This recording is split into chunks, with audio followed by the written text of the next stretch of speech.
आशा है हनुमान जी सुषेण को लाने में अवश्य सफल होंगे।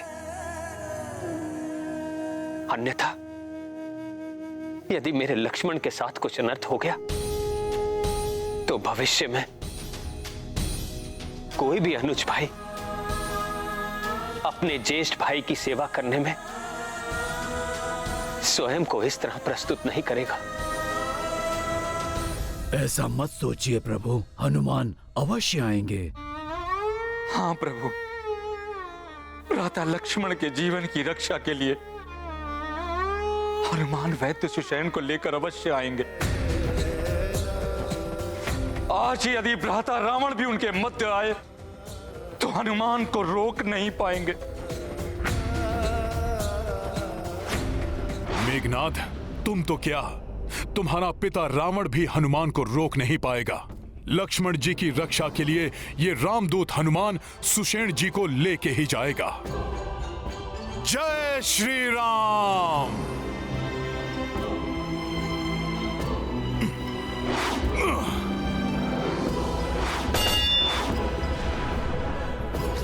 ये ध्वनि कैसी?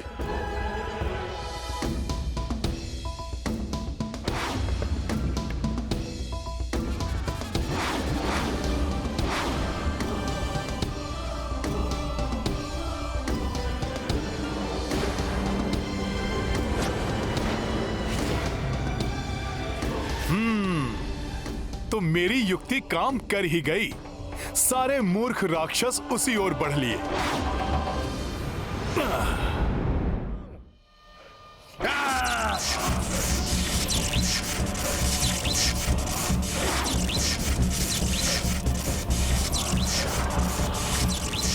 वानर, यदि इस घेरे से निकलने का प्रयास करोगे तो तुम्हारी देह छोटे छोटे अंशों में विभक्त हो जाएगी और साथ ही नष्ट हो जाएगा रक्षवैद्य सुषेण का आवास भी, और अंत हो जाएगा वैद्यराज सुषेण का।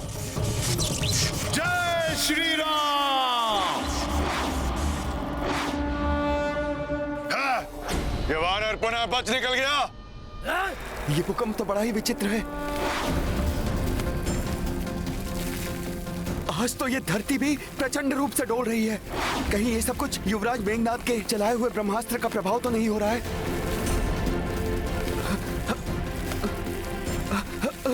ये क्या? ये मेरा पूरा भवन ही आकाश में उड़ा जा रहा है। ये कैसी माया है?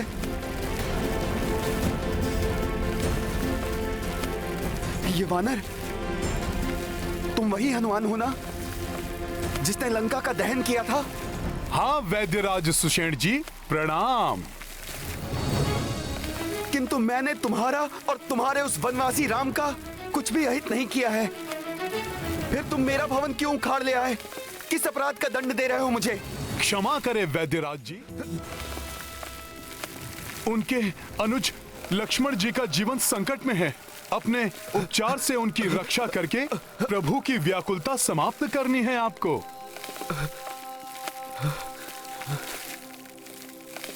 जय श्री राम। अब ये वानर भवन ही उखाड़ कर ले चला। जब भी ये वानर लंका में आता है कुछ ना कुछ तोड़ फोड़ कर ही जाता है। क्या भला है ये वानर, वश में भी नहीं आता। इस वानर के रहते हुए हमारी कोई भी युक्ति सफल नहीं हो सकती। पिताश्री, पुनः अपनी पराजय गाथा मत सुना मुझे। सब कुछ ज्ञात है। वो तुच्छ वानर पुनः तुम्हारे नेत्रों में धूल झोंक कर चला गया।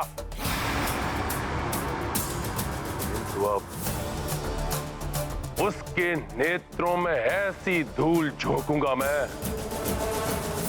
कि अपने नेत्रों को मलने के अतिरिक्त और कुछ नहीं कर सकेगा वो तुच्छ वानर।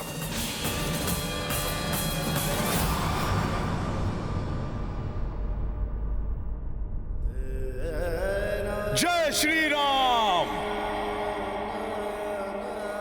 हनुमत सुषेण भवन संग लाई, जो देखी अचरज हर्षाई।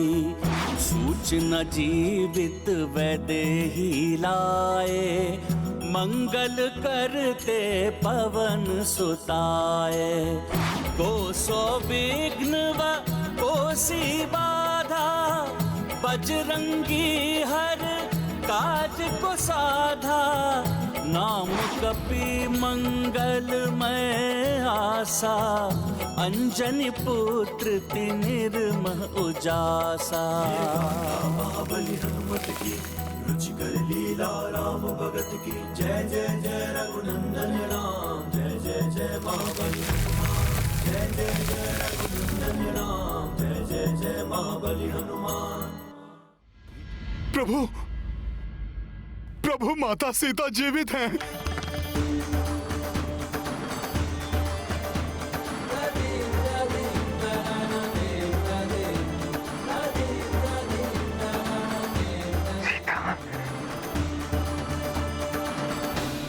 मेरी सीता जीवित है? जी प्रभु। लक्ष्मण, सुना तुमने? तुम्हारी भाभी मां जीवित है। प्रभु, उस दुष्ट मेघनाद ने मुझे भरमा दिया था।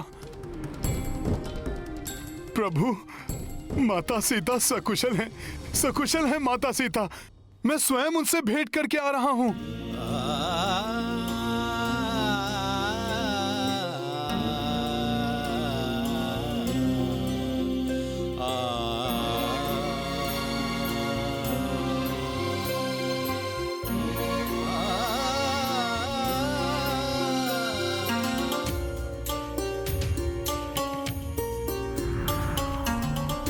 प्रभु, प्रभु, मुझे क्षमा कर दीजिए।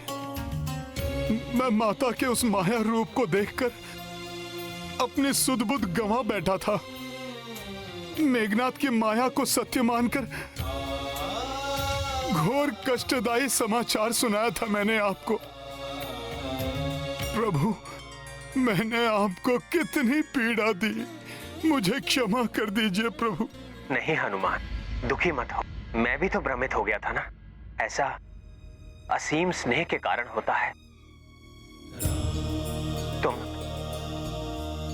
असीम मातृ प्रेम के कारण भ्रमित हुए और मैं पत्नी प्रेम के कारण।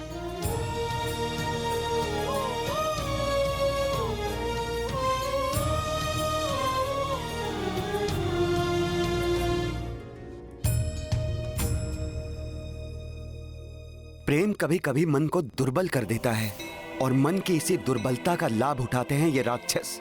हनुमान ने जो कुछ भी देखा वो विद्युत जिह्वा द्वारा उत्पन्न की गई माया थी और उसी माया से एक बार रावण ने माता सीता को भी भ्रमित करने का प्रयास किया था।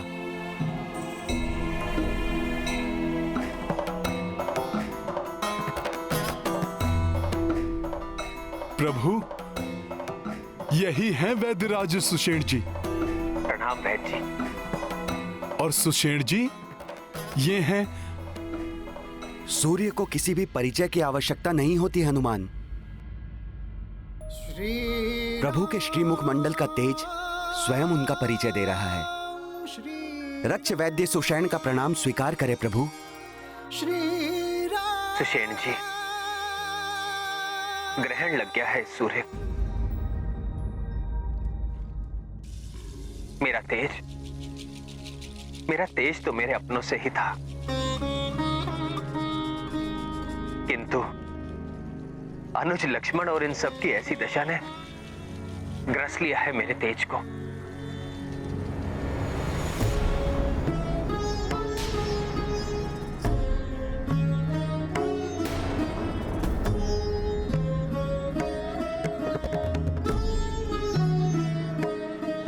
ये तो गंभीर रूप से आहत दिखाई दे रहे हैं। हाँ सुषेण जी, इन्हीं के उपचार के लिए आपको यहाँ बुलाया गया है। सुषेण जी, आप महाअनुभवी हैं। इन अस्त्र शस्त्र के प्रभाव को नष्ट करने में निपुण होंगे आप। भले ही आप हमारे शत्रुओं की नगरी लंका के राजवैद्य हैं, किंतु एक चिकित्सक का धर्म होता है पीड़ित को पीड़ा से मुक्त कराना, भले ही वो शत्रु पक्ष का हो या मित्र पक्ष का। प्रभु, मैं चिकित्सक धर्म का कठोरता से पालन करता हूं। आपके अनुज का उपचार मैं अवश्य करूंगा।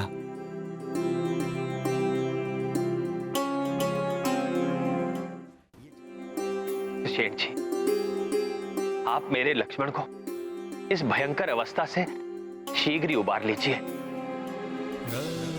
जिससे हम इन्हें भी इनकी भाभी मां की कुशलता का शुभ समाचार सुनाकर हम सब आनंद उत्सव मनाएं।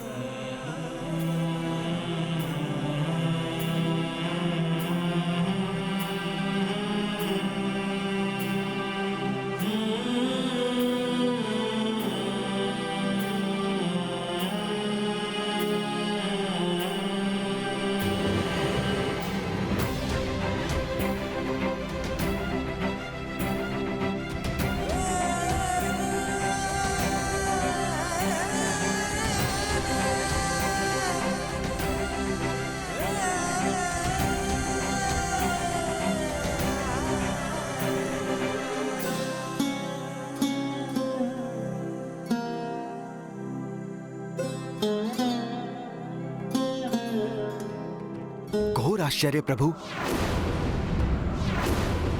जिस ब्रह्मास्त्र के प्रहार से लंका समेत समस्त पृथ्वी में महाविनाश मच सकता था, उसका प्रभाव इतना सीमित कैसे हो गया? बिना किसी दैवीय शक्ति की सहायता के यह संभव नहीं हो सकता। उस ब्रह्मास्त्र का प्रभाव कम हो गया है, इसीलिए कुमार लक्ष्मण सहित अन्य वानर योद्धाओं का उपचार किया जा सकता है।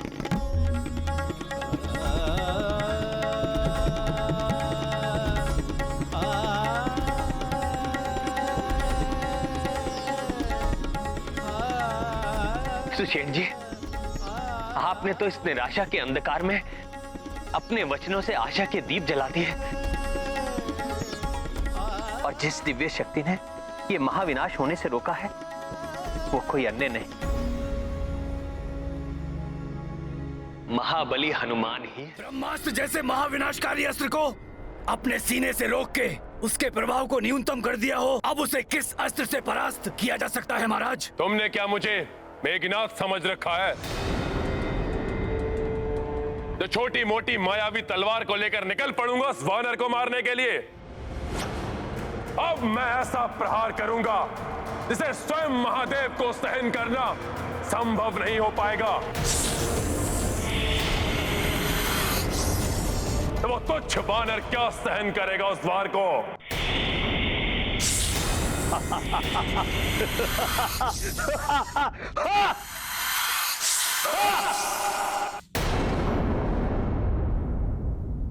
मुझ में ब्रह्मास्त्र का वार सहने की शक्ति कहां है? मेरी शक्ति तो स्वयं प्रभु श्री राम है। इनका नाम इनकी भक्ति है। इन्हीं की कृपा से मुझ में ये सामर्थ्य आया है। मेरे समस्त कार्य प्रभु श्री राम जी के शुभ आशीष से ही संपन्न होते हैं।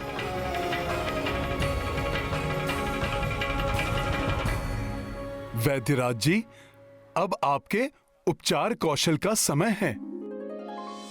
उपचार कीजिए लक्ष्मण भैया का, शीघ्र स्वस्थ कर दीजिए इन्हें। जिस समय मेघनाद ने वो ब्रह्मास्त्र चलाया था, उसी क्षण मैंने उसके प्रभाव को निष्क्रिय करने के लिए औषधि बनाना प्रारंभ कर दिया था। किंतु प्रभु, शोध के पश्चात मुझे ज्ञात हुआ इसके उपचार के लिए दिव्य जड़ी बूटियों की आवश्यकता होगी। मृत संजीवनी, विशल्यकर्णी, सुवर्णकर्णी और संधानी। किंतु सुषेण जी, ये चारों बूटियां तो दुर्लभ है। लंका में इनका होना असंभव है। आप सत्य कह रहे हैं विभीषण जी, ये जड़ी बूटियां यहां उपलब्ध नहीं हैं। ये मात्र हिमालय क्षेत्र स्थित द्रोणगिरी पर्वत पर ही उगती हैं। काल नेमी, तुमने मेरे रूप में आने और मेरे सिंहासन पर बैठने का दुस्साहस कैसे किया?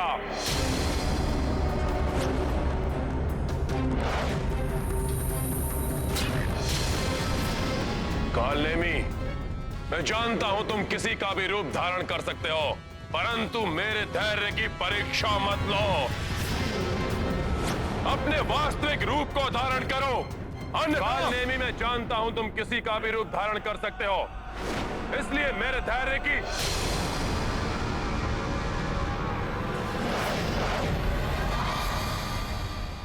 ना ना ना ना ना ना ना ना ना। अरे इतना क्रोध मत कीजिए महाराज लंकेश। मैं तो तुच्छ सा मायावी राक्षस हूँ। मैं आपके धैर्य की परीक्षा कैसे ले सकता हूँ?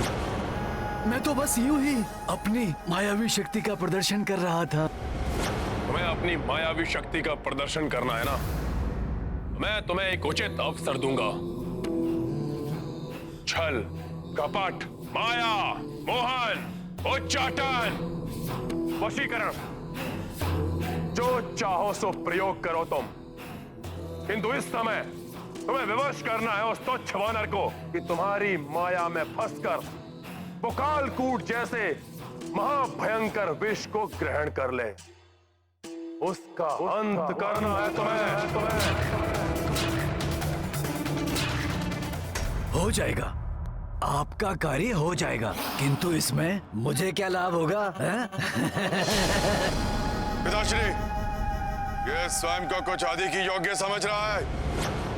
छोड़िए इसे, मुझे आज्ञा दीजिए। मैं अभी जाकर इस वानर को समाप्त किए देता हूँ। हाँ लंकेश, उस वानर के जैसी माया तो मैं भी रच लेता हूँ। मैं भी जाऊंगा युवराज की सहायता के लिए। उचित है, यहाँ मेरी क्या आवश्यकता है? मैं जाता हूँ। रुको कालनेमी।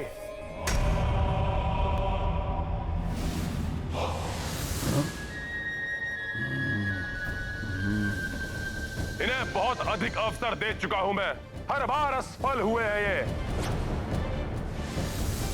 तो आप ये चाहते हैं कि जो कार्य महामायावी विद्युत जीवा और आपके महायोद्धा युवराज मेघनाद नहीं कर सके, वो कार्य मैं करूं।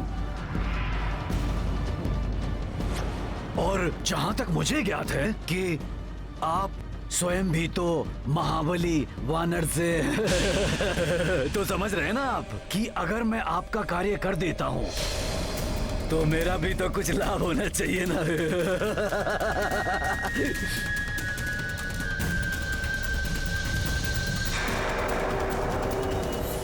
ठीक है, यदि तुम अपने कार्य में सफल हुए तो लंका सहित आधा पृथ्वी का भाग तुम्हारा, आधा पृथ्वी का भाग तुम्हारा।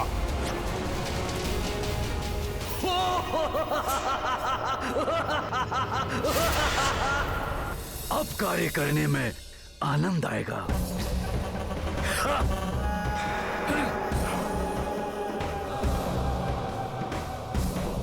समझिए कि आपका कार्य हो गया लंकेश।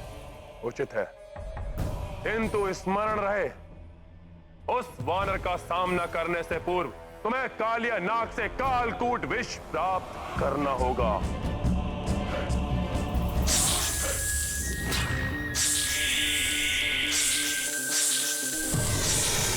ना ना ना ना ना, आप उसकी चिंता मत कीजिए लंकेश। मैंने कहा ना, आप अपना कार्य पूरा हुआ ही समझिए।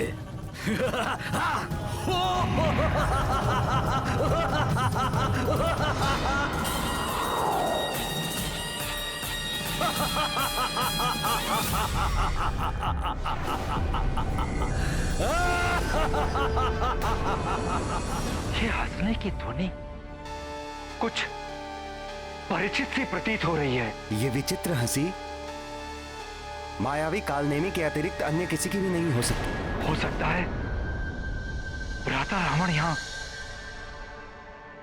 बचे हुए जीवित योद्धाओं को समाप्त करने के लिए उसे भेज रहे हैं, या कदाचित हनुमान जी को रोकने के लिए।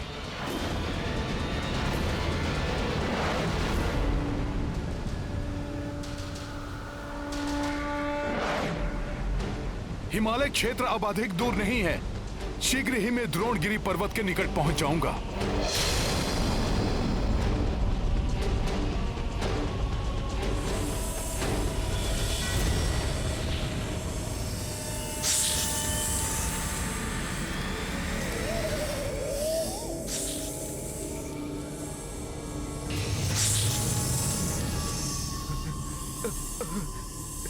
सपेरे, भीतर जाओ। नहीं महाराज, मैं भीतर नहीं जाऊंगा। भीतर जाने का अर्थ है मृत्यु। एक ही फुफकार में अपने महाविष से कालिया नाग अपने सम्मुख आए प्राणी को गला देता है। सपेरे! काल नेमी का क्रोध भी किसी महाविष से कम नहीं है। भीतर जाओ, जाओ भीतर।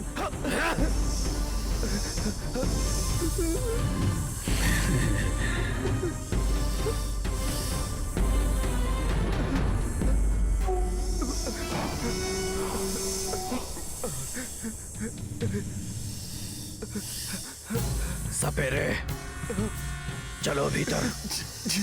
बजाओ अपनी बीन, चलाओ।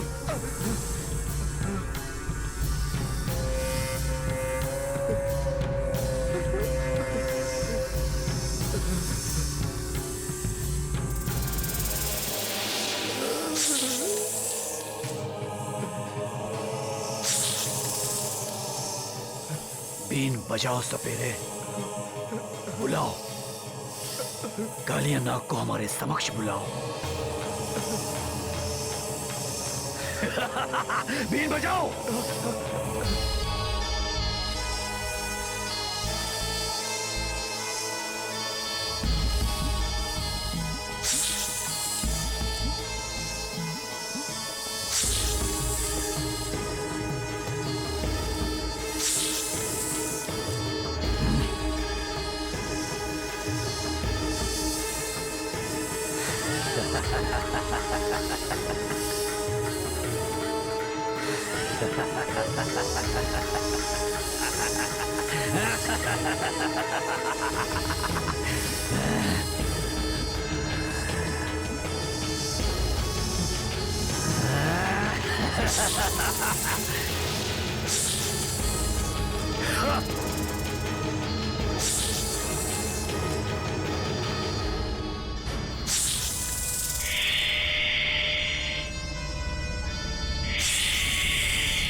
कालियानाग बस, बंद करो अपनी ये पुकार।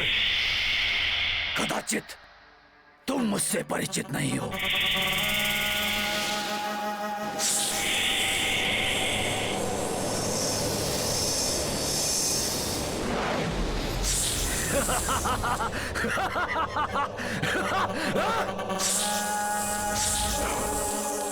तुम ऐसे नहीं मानोगे।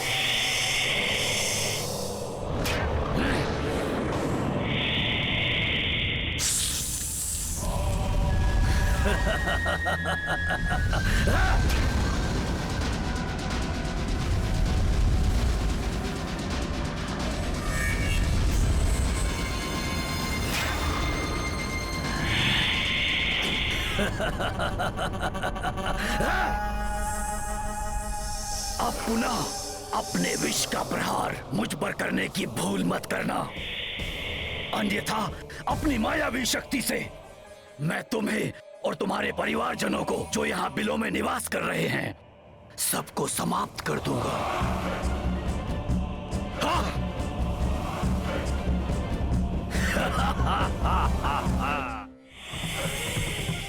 अतः मुझसे दूरी बनाए रखो और मेरे आदेश पर दृष्टि जमाए रखो, जैसा मैं कहता हूं।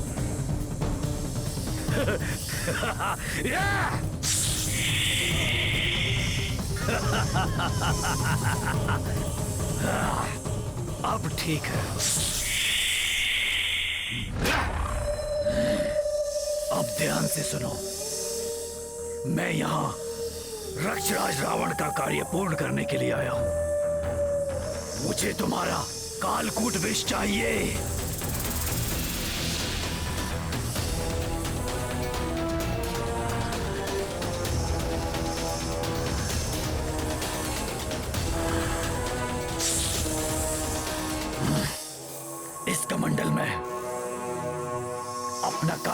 विष डाल दो।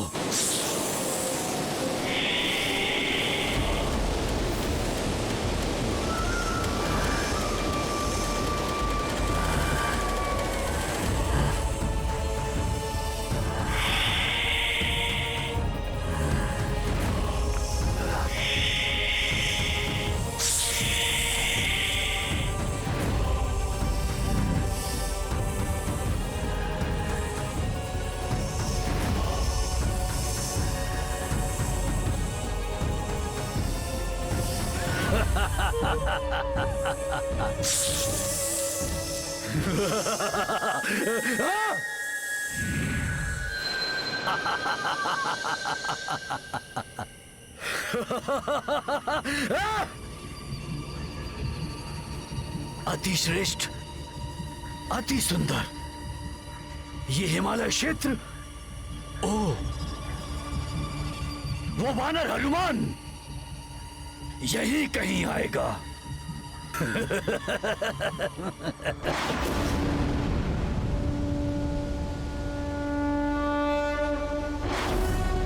ये अद्भुत आभा। हनुमान जी, जब आप हिमालय क्षेत्र में पहुंचेंगे तो कैलाश पर्वत एवं ऋषभ पर्वत के मध्य आपको एक अन्य पर्वत दिखाई देगा। उस पर्वत की अपनी एक अद्भुत आभा है जो चांदनी में भी अधिक आलोकित प्रतीत होती है। तो ये है ऋषभ पर्वत और ये कैलाश पर्वत। पवित्र शिव कैलाश पर्वत को मेरा प्रणाम। इनके मध्य ये पर्वत, सुषेण जी ने जो विशेषता बताई थी उसके अनुसार तो यही द्रोणागिरी पर्वत प्रतीत हो रहा है।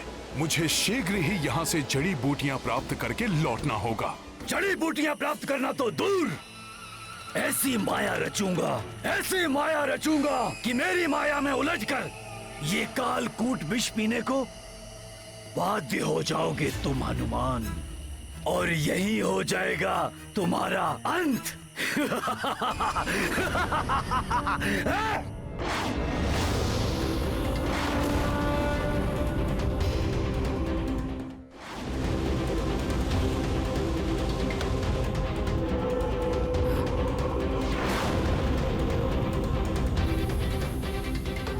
वानर इधर ही आ रहा है।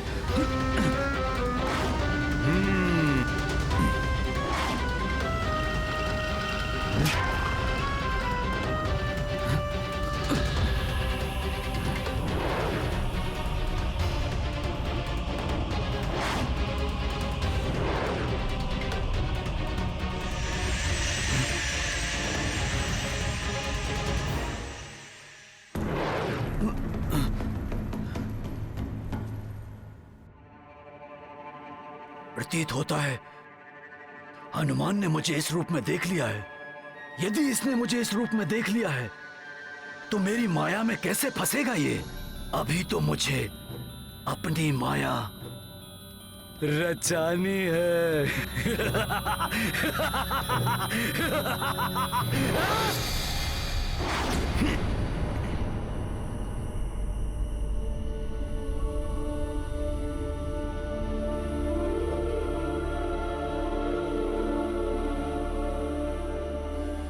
कहाँ होंगी वो जड़ी बूटियां?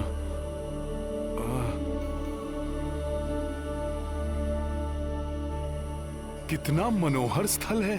जड़ी बूटियों के अद्भुत प्रकाश से जगमग करता है ये वन।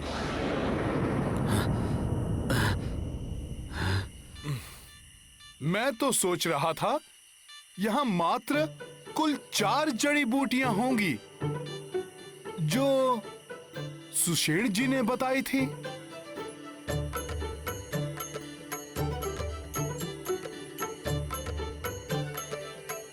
किंतु यहां तो विभिन्न प्रकार की सैकड़ों जड़ी बूटियां हैं। इनमें उन 4 जड़ी बूटियों को कैसे ढूंढ पाऊंगा मैं?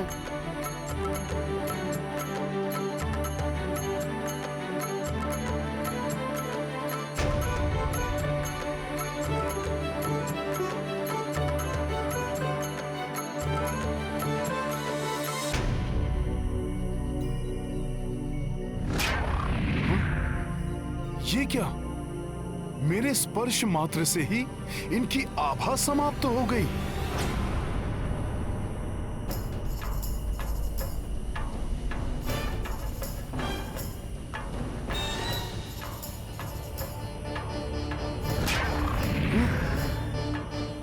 ये भी लुप्त हो गई। ये तो बड़ी दुविधा उत्पन्न हो गई है। क्या करूंगा मैं?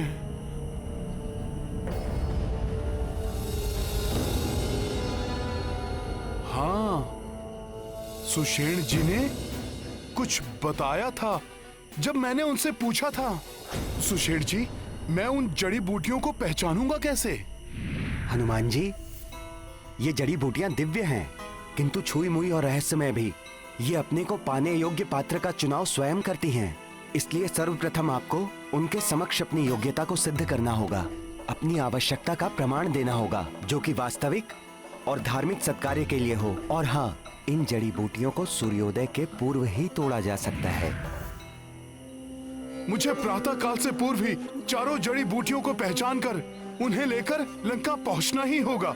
किंतु ये सभी जड़ी बूटियां दिव्य दिखाई दे रही हैं। इनमें से उन 4 जड़ी बूटियों को पहचानूं कैसे?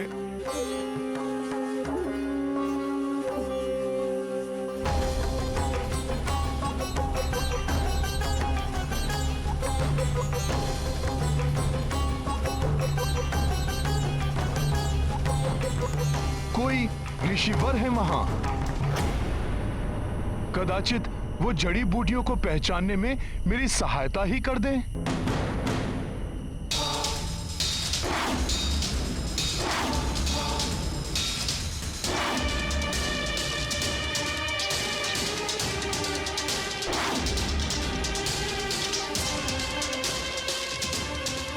राम काज के लिए आए हो राम भक्त? तो इस प्रकार सोच विचार में समय नष्ट क्यों कर रहे हो? अविलंब अपना कार्य पूर्ण करो। प्रणाम गुरुदेव।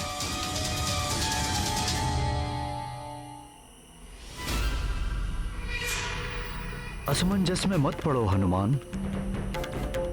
राम रावण के युद्ध पर तो हम ऋषि मुनियों की क्या, देवी देवताओं की भी दिव्य दृष्टि बनी हुई है। इसलिए मुझे तुम्हारे आने का प्रयोजन ज्ञात है। मुझे तो यहां तक ज्ञात है कि अंत में विजय श्री राम की ही होगी। ऋषिवर, प्रभु की विजय का विश्वास तो मुझे आरंभ से ही है। आप ऋषि मुनियों को भी ऐसा प्रतीत होता है, ये जानकर मुझे प्रसन्नता का आभास हो रहा है। अब मुझे विश्वास हो गया है, मेरे यहां आने के उद्देश्य में आप मेरी सहायता अवश्य करेंगे। हाँ हाँ, मैं तुम्हारी सहायता अवश्य करूंगा, परंतु इतनी लंबी यात्रा से आए हो, कुछ क्षण विश्राम कर लो। आओ, जल ग्रहण करो।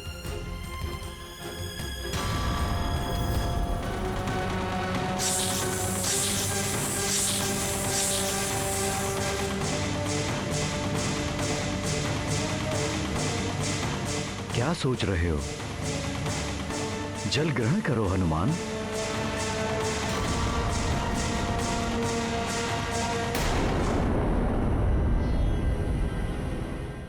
केवल बाहरी व्यवहार से मनुष्य के पूर्ण व्यक्तित्व का पता नहीं चलता।